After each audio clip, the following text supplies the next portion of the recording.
Bienvenue à tous pour cette nouvelle vidéo de Graines de sagesse. Aujourd'hui, nous plongeons dans l'histoire transformante d'Arnaud, un symbole de paresse métamorphosé par la sagesse d'un moine itinérant. Installez-vous confortablement et préparez-vous à une aventure captivante où la volonté triomphe de l'oisiveté. Rejoignez-nous pour ce récit qui éveillera, sans doute, des graines de sagesse en vous. Avant de commencer, prenez un instant pour nous soutenir en vous abonnant à notre chaîne Graines de sagesse et activez les notifications. Votre soutien est précieux pour nous. Bonne écoute! Dans un recoin isolé d'une contrée perdue entre les méandres de hautes montagnes et le cours sinueux d'une rivière paresseuse, se trouvait un petit village. Ce hameau, tranquille et pittoresque, était marqué par une curieuse caractéristique.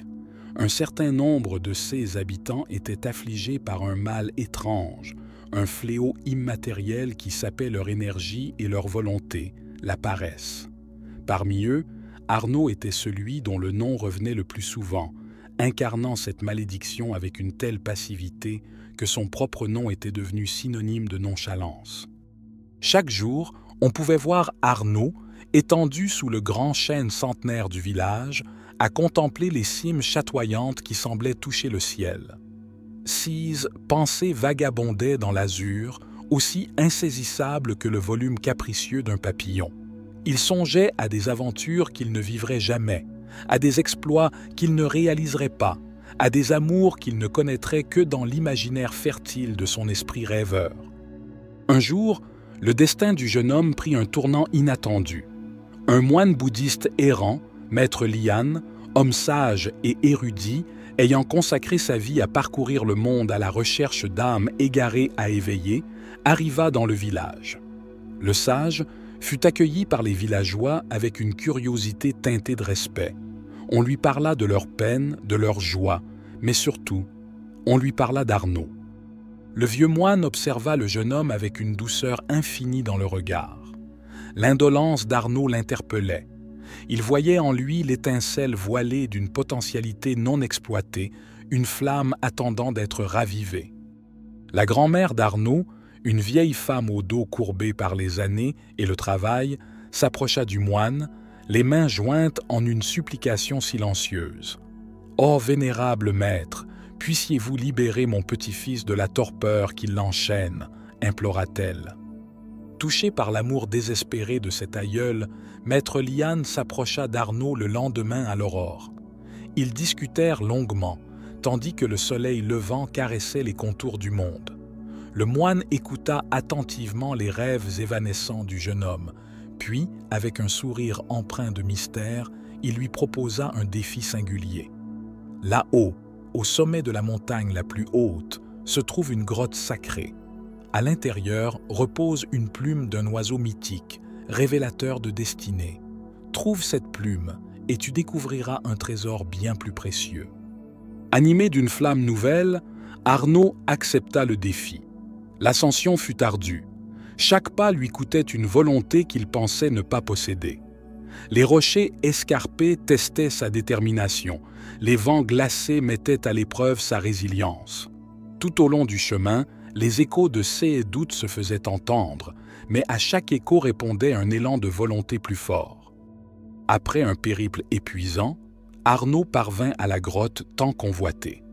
La pénombre y régnait, mais au fond scintillait faiblement une plume au reflet d'opale, comme un fragment de lune. Fasciné, il s'approcha et vit alors les fresques anciennes qui ornaient les parois de la caverne. Elle contait l'histoire d'un prince oisif qui avait transcendé sa condition pour devenir un leader vénéré, un souverain qui inspirait son peuple. Les heures s'écoulèrent, tandis qu'il déchiffrait les récits gravés dans la pierre, chaque mot insufflant en lui une vigueur nouvelle. Lorsqu'il redescendit, la plume à la main, il trouva Maître Lian l'attendant, un sourire énigmatique ourlant ses lèvres. « Ce n'est pas la plume qui est ton trésor, » dit le moine avec sagesse, « mais la force et la persévérance que tu as découvertes en toi.